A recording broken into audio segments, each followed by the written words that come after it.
স্বপ্নযোগে রাসূল করিম সাল্লাল্লাহু আলাইহি ওয়াসাল্লামকে স্বপ্নে দেখা এটি সম্পূর্ণ সত্য। নবী করিম সাল্লাল্লাহু আলাইহি ওয়াসাল্লাম ইরশাদ করেন, যে ব্যক্তি স্বপ্নযোগে আমাকে দেখেছে সে বাস্তবিকভাবেই আমাকে দেখেছে, কেননা শয়তান আমার রূপ ধারণ করতে পারে না। ভালো কিছু স্বপ্ন দেখলে করণীয় কি?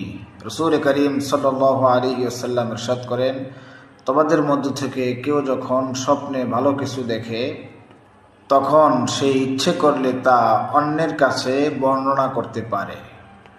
আর যদি খারাপ কোনো কিছু স্বপ্নে দেখে তাহলে সে যেন অন্যের কাছে তা বর্ণনা না করে, বরং সে যেন উঠে নামাজ আদায় করে।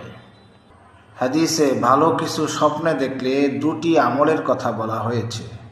1 নম্বর, আল্লাহ তাআলার প্রশংসা এবং আলহামদুলিল্লাহ পাঠ করবে। 2 নম্বর, আল্লাহওয়ালা আলেমদের কাছে তার স্বপ্নের ব্যাখ্যা বর্ণনা করবে। যে আমল করলে ভালো কোনো জিনিস স্বপ্নে দেখা যায়।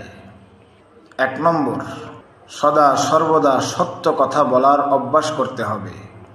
2 নম্বর, মিথ্যা, গীবত, পরনিন্দা, ছগলখুরি ইত্যাদি পরিত্যাগ করতে হবে। 3 নম্বর, রাসূল করিম সাল্লাল্লাহু আলাইহি ওয়াসাল্লামের সুন্নত মোতাবেক চলতে হবে। 4 নম্বর, ওযু করে পাক পবিত্র অবস্থায় ঘুমাতে হবে। 5 নম্বর, ডান কাঁধে শয়ন করতে হবে। 6 নম্বর, ভালো চিন্তা এবং ভালো নিয়ত করে ঘুমাতে হবে। 7 নম্বর, ঘুমের দোয়া পড়ে জিকির এবং দুরূদ শরীফ পাঠ করতে করতে ঘুমাতে হবে।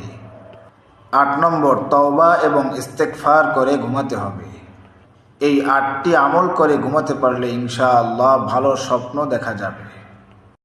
মানুষের দেখা স্বপ্ন 3 প্রকারে বিভক্ত। রাসূল করিম সাল্লাল্লাহু আলাইহি ওয়াসাল্লাম ইরশাদ করেন, স্বপ্ন 3 প্রকার। 1 নম্বর, আল্লাহ তাআলার পক্ষ থেকে সুসংবাদ রূপে দেখা স্বপ্ন। 2 নম্বর হলো মানুষের মনের কল্পনা, যেটিও স্বপ্নে দেখা যায়।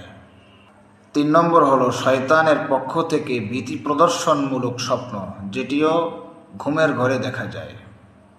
নীরবতা পালনে 7000 উপকারিতা রয়েছে, আর এই 7000 উপকারিতা মাত্র 7টি কথার মধ্যে বিদ্যমান রয়েছে। 1 নম্বর, নীরবতা পরিশ্রম ছাড়াই একটি ইবাদত। 2 নম্বর, অলংকার ছাড়াই সৌন্দর্য। 3 নম্বর, ক্ষমতা ছাড়াই ভয়ের কারণ। 4 নম্বর, প্রাচীর ছাড়াই দুর্গ। 5 নম্বর, ওজর আপত্তি প্রকাশ করা থেকে নিরাপত্তা। 6 নম্বর, কিরামান কাতিবিন ফেরেশতাদের প্রশান্তি। 7 নম্বর, নিজের দোষসমূহের আচ্ছাদন।